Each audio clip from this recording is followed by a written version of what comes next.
ఓం శ్రీ అష్టలక్ష్మి అయి నమో నమః. శ్రావణ మాసంలో వచ్చే ప్రతి శుక్రవారానికి ఏదో ఒక విశిష్టత అనేది ఉంటుంది. ముందుగా నా వీడియోలోకి వెళ్ళేటప్పుడు మీరు గనక నా వీడియో ఫస్ట్ టైం చూస్తున్నట్లయితే ప్లీజ్ సబ్స్క్రైబ్ మై ఛానల్. శుక్రవారం అని అనగానే లక్ష్మీదేవికి సంబంధించిన వారంగానే ఏ హిందువులకైనా అనిపిస్తుంది. అయితే ఈ మాసంలో లక్ష్మీదేవి వైకుంఠాన్ని వదిలి భూలోకానికి వచ్చి తన భక్తులు చేసే పూజలందుకొని నైవేద్యాలను ఆరగిస్తూ మన కోర్కెలను తీర్చి మనకు వరాలను ప్రవాహంలాగా కురిపిస్తారు అమ్మవారు.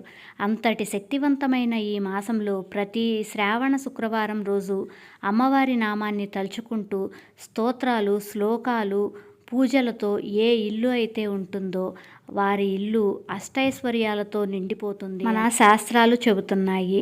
శ్రావణ శుక్రవారం రోజు ఇంట్లో పూజ చేయాలి అంటే సూర్యోదయానికంటే ముందుగానే లేచి తలస్నానం చేసి ఇల్లంతా శుభ్రం చేసుకోవాలి. గడప పూజ, ద్వారాలకు మామిడి తోరణాలు కట్టి అష్టదళ పద్మాలతో ముగ్గులు వేసి పసుపు కుంకుమలతో అలంకరించుకోవాలి. తులసి కోట దగ్గర కూడా పసుపు కుంకుమలతో శంకు చక్రాలు వేసి అందంగా అలంకరించుకోవాలి. ఇలా ఏ ఇల్లైతే కనుక అందంగా ముగ్గులతో కళకళలాడుతూ ఉంటుందో ఆ ఇంట్లోకి లక్ష్మీదేవి చిరునవ్వులతో వస్తారు అని మన పురాణాలు చెబుతున్నాయి. పూజ చేసే ప్రతి స్త్రీ తప్పనిసరిగా ఎరుపు లేక పచ్చరంగు చీర అంటే ఆకుపచ్చ రంగు చీర కట్టుకొని చేతి నిండా గాజులు మరియు కాళ్లకు పసుపు, తలలో పూలు పెట్టుకొని అందంగా అలంకరించుకొని పూజ గదిలోకి లేదా దేవుని పూజ ఎక్కడైతే మనం చేసుకుంటామో అక్కడికి వెళ్ళాలి. లక్ష్మీ అమ్మవారి ఫోటో లేదంటే విగ్రహాన్ని లక్ష్మీ శ్రీనివాసుల ఫోటోలను కూడా కుంకుమ గంధములతో అలంకరించి తులసిమాలలు మరియు సువాసన భరితమైన పూలదండలతో అలంకరించుకోవాలి. శ్రావణ శుక్రవారం చేసే పూజలో తప్పనిసరిగా తులసి దళాలు మరియు బిల్వదళాలు అనేది తప్పకుండా ఉండాల్సిందే. ఎందుకంటే బిల్వపత్రాలతో పూజ అమ్మవారికి చాలా ఇష్టం. తులసి మాలలంటే విష్ణు ప్రీతికరం కావున ఖచ్చితంగా ఉండాల్సిందే. అలాగే అమ్మవారిని మన స్తోమతకు తగ్గట్టుగా మన దగ్గర ఉన్న ఆభరణాలతో అలంకరిస్తే అమ్మవారు ఎంతో సంతోషిస్తారు. బంగారు నగలు వేసుకోవటం మనకి ఎంత ఇష్టమో అమ్మవారికి కూడా అలాగే ఉంటుంది కదా, ఏమంటారు? బంగారు నగలు మనం వేసుకున్నవి గనక అమ్మవారికి అలంకరించాల్సి వస్తే ఆవు పాలతో శుద్ధి చేసి అలంకరించాలి. అమ్మవారి దగ్గర పెట్టే వస్త్రాన్ని కనీసం మన మీద వేసుకొని కూడా చూడకూడదు. అమ్మవారికి పెట్టే వస్త్రం ఎరుపు లేదా ఆకుపచ్చ రంగులో ఉంటే చాలా మంచిది. అమ్మవారికి చీర, జాకెట్టు ముక్క, గాజులు, పసుపు, కుంకుమ, పూలు, ఆకు వక్కలతో తాంబూలం సమర్పించాలి. పూజ గదిలో ఒక మూల రాగి చెంబు నిండా నీళ్లు పోసుకొని, రాగి చెంబు లేదంటే ఇత్తడి లేదంటే వెండి ఏ పాత్రలో అయినా నీరు పోసి పెట్టాలి. పూజ మొత్తం నిండుగా పోసి పెట్టాలి. పూజ మొత్తం పూర్తయిన తర్వాత ఆ కుటుంబ సభ్యులు అందరూ ఆ నీటిని గనక తీర్థంలాగా స్వీకరించినట్లయితే చాలా మంచిది. ఎందుకంటే ఆ పూజ గదిలో లేదా ఆ ప్రాంగణంలో దైవశక్తి అనేది నిక్షిప్తమై ఉండటం వలన ఆ నీరు కూడా తీర్థజలంగా మారుతుంది. కాబట్టి ఆ తీర్థం తాగితే చాలా మంచిది. ఆ రోజు చేసే దీపారాధన నెయ్యితో 5 ఒత్తులు వేసి గనక చేసినట్లయితే చాలా మంచిది. విష్ణువుకి ప్రీతికరమైన పిండి దీపాలు కూడా వెలిగించవచ్చు. అమ్మవారికి ఆవు పాలతో చేసిన పరమాన్నం నివేదన చేయాలి.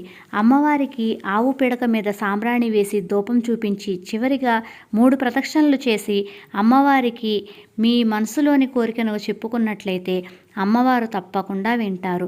చివరగా పూజ చేసిన అక్షింతలందరూ తల మీద వేసుకోవాలి. ఆ అక్షింతలతోనే మనకి అమ్మవారి ఆశీర్వాదంగా భావించి నమస్కరించుకోవాలి. ఈ శ్రావణ మాసంలో తులసి మాతను కూడా చాలా ప్రాధాన్యంగా పూజించినట్లయితే ఉద్యోగ అభివృద్ధి ప్రాప్తిస్తుంది. నెయ్యి దీపం పెట్టి పసుపు, కుంకుమ, గంధములతో అలంకరించి ప్రదక్షిణపూర్వకమైన నమస్కారం చేస్తూ తులసి దగ్గర కూడా పూజ చేసుకోవాలి. తులసి దగ్గర కూడా మీ మనసులోని కోరిక చెప్పుకున్నట్లయితే మీ కోరిక అనేది త్వరగా సిద్ధించటానికి అవకాశం ఉంటుంది.